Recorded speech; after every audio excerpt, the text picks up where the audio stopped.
मी महाराष्ट्र माझा गरजा, महाराष्ट्र माझा। आप महाराष्ट्र से आए, महाराष्ट्र की धरती बहुत पवित्र धरती है। विदर्भ में वहाँ पे जल की कोख सूनी हो गई, मतलब धरती सूनी हो गई। अनगिनत किसान आत्महत्याएं करते हैं, मुझे बड़ी पीड़ा होती है। मैं जब 18 साल का था, करीब 46 साल पहले, किसानों को बहुत नज़दीक से मैंने देखा, तो उनके दर्द को मैंने स्वर दिया। और जब शरद भाई कृषि मंत्री थे, मैं उनके पास गया लुटियंस में। मैंने कहा, शरद भाई एक बात बताओ, दुनिया की सारी वस्तुओं की कीमत बेचने वाले तय करते हैं, किसान की फसल की कीमत खरीदने वाला तय करता है। कभी आपने इस दिशा में सोचा? वो अपनी सीट से खड़े हो गए, बोले, स्वामी जी क्या बात कर रहे हो? मैंने कहा, मैं गलत कह रहा हूँ? आप तो देखो, शुगर लॉबी के हेड हो, उस इलाके में जितनी इंडस्ट्री है, आपका बड़ा नाम है। क्या आप किसानों के हमदर्द है या नहीं है? और है तो इस पोस्ट पे बैठे जहाँ से सारा पावर आप डेलीगेट कर सकते हैं किसानों तक। बोले, स्वामी जी मुझे वक्त दो आप सोचने का, क्योंकि ये बहुत बड़ा मैटर उठाया, मैं प्राइम मिनिस्टर से बात करूँगा। MSP की बात कर रहा हूँ, मिनिमम सपोर्ट प्राइस। दुनिया की सारी वस्तुओं की कीमत बेचने वाले तय करते, राइट और रॉन्ग? किसान की फसल की कीमत खरीदने वाला तय करता 73 सालों में।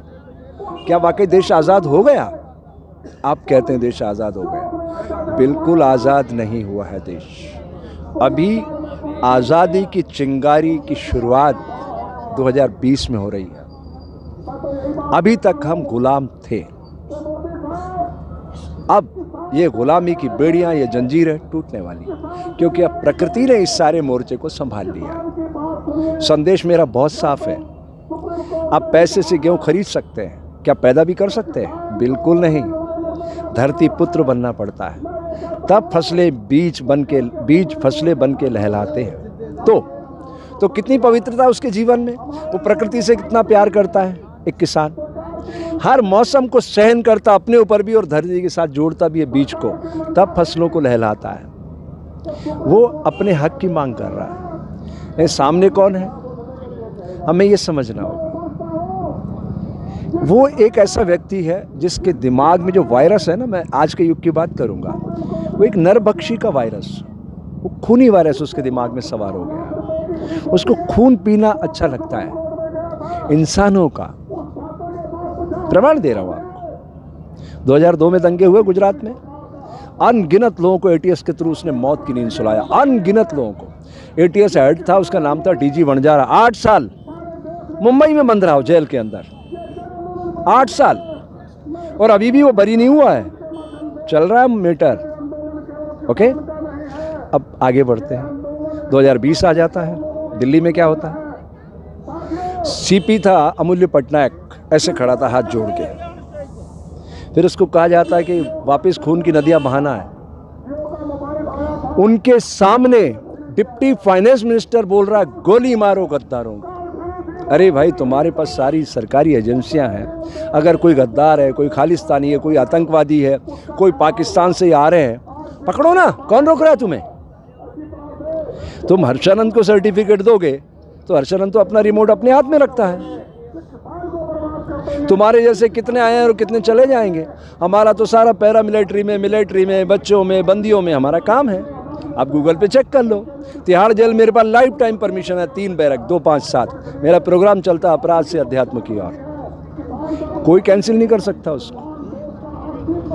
और मैं पर्सनली आपको बड़ी बात कह रहा हूं इस नर पिशाच के बारे में। चरित्रहीन आदमी भी है।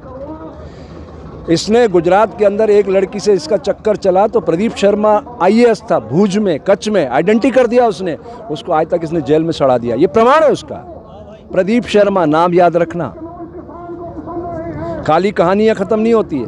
इसने कच्छ के अंदर हजारों एकड़ किसानों की जमीन गौतम अडानी के नाम चढ़ा दी है। वो किसान चीख रहे हैं, जाएं किसके पास? कौन सुनेगा उनकी बात? ये है साहब, इन्होंने सारे सिस्टम पे कब्जा कर लिया है।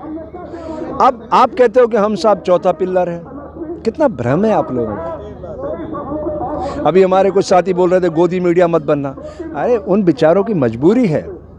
अभी आपका प्राण रोक दिया जाए तो आप जिंदा कैसे रहोगे? छटपट, मछली को पानी में से बाहर निकाल दो, वो जीवित रह सकती है क्या? 30 रुपए का अखबार 2 रुपए में बिकता है, 28 रुपए एक अखबार पे घाटा है, कवर कौन करेगा? वो कह रहे हैं हम तो देश के सबसे बड़े अखबार है, लाखों प्रतियां छापते हैं, है ना, करोड़ों रुपए रोज का घाटा है, पूर्ति कौन करेगा? भारत सरकार। अब भारत सरकार करेगी तो अपनी कंडीशन ठहराएगी ना। वो भारत सरकार कौन है? Private company, Narendra, Amit and Gautam Adani company. किधर है सरकार? सरकार होती तो 2 घंटे में किसानों के पास आ जाती। वो तो इनकी बात ही सुनने को तैयार नहीं है।